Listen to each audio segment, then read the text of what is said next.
Bonjour les amis, alors bienvenue aujourd'hui sur cette chaîne et là je vais faire un petit exercice aujourd'hui avec tout simplement une petite toile, vous voyez que j'ai là. Eh bien je vais l'utiliser pour faire une œuvre abstraite, voilà. Et pour faire cette œuvre abstraite, eh bien je vais utiliser du molding paste pour commencer, donc je vais commencer à faire une base en molding paste. Et puis après, j'utiliserai de la peinture acrylique, tout ce qui est de plus classique, pour continuer ma peinture. Mais d'abord, on va commencer par la première phase qui est de poser le molding paste. Alors, je vais pas le poser sur toute la toile, je vais essayer de faire comme s'il y avait une petite rivière ici, vous voyez. Bon, même si le but est abstrait. Et on va voir ce que ça donne. Donc, c'est parti!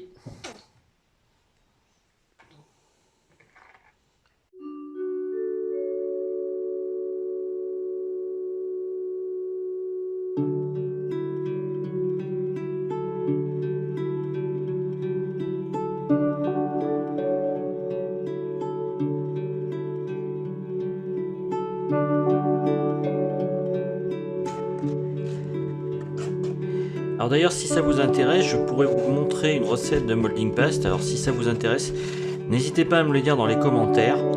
Je pourrais vous faire une recette de molding paste faite maison, donc à base de colle de peau. Si ça vous, je pourrais le faire ça dans une prochaine vidéo. Donc voilà, c'était l'idée aussi en même temps de vous parler de ça. Sachant que là, de toute façon, le molding paste, comme vous pouvez voir, je ne l'utilise pas sur toute la toile. Mais là, c'est purement volontaire en fait, pour voir justement ce que ça va donner. Et si ça peut donner des effets sympas. Donc là, voilà, j'ai la base de mon tableau, on peut dire. Hein. Alors, me revoilà avec ma petite fourchette, vous voyez, et je vais essayer de faire des petits effets dans le molding paste. Voilà.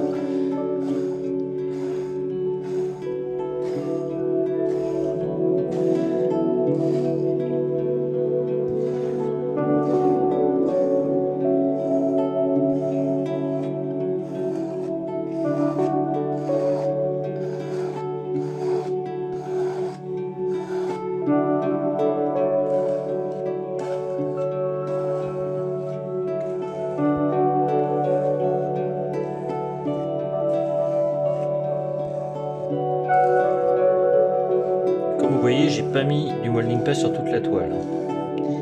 Bien d'accord là-dessus, c'est le but.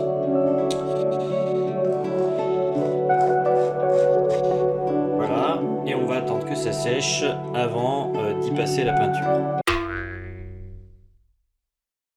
Et maintenant que mon molding paste est sec, comme vous pouvez voir, là je l'ai laissé sécher, eh bien je vais tout simplement commencer à travailler un fond de base. Alors pour ça, je vais utiliser du bleu outre-mer. Et puis je mettrai aussi un peu d'acrylique. Voilà. Un acrylique violette, plus exactement.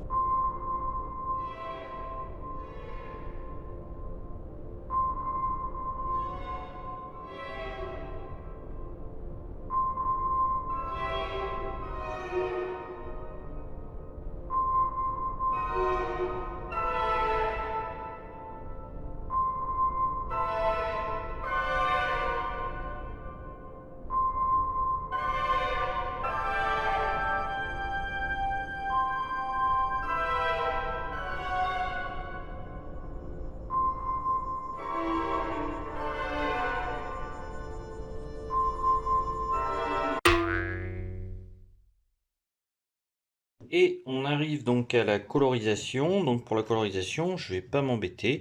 Je vais utiliser des couleurs beaucoup plus claires. Alors colorisation, c'est pas forcément le terme que je devrais dire. C'est tout simplement en fait réussir à mettre un peu plus de couleurs donc à ce tableau, vu que là c'est juste le fond que j'ai créé. Donc on va rajouter de la couleur tout simplement. Donc c'est parti.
Alors, bilan de cette peinture, donc là on va dire que c'est le résultat à peu près final.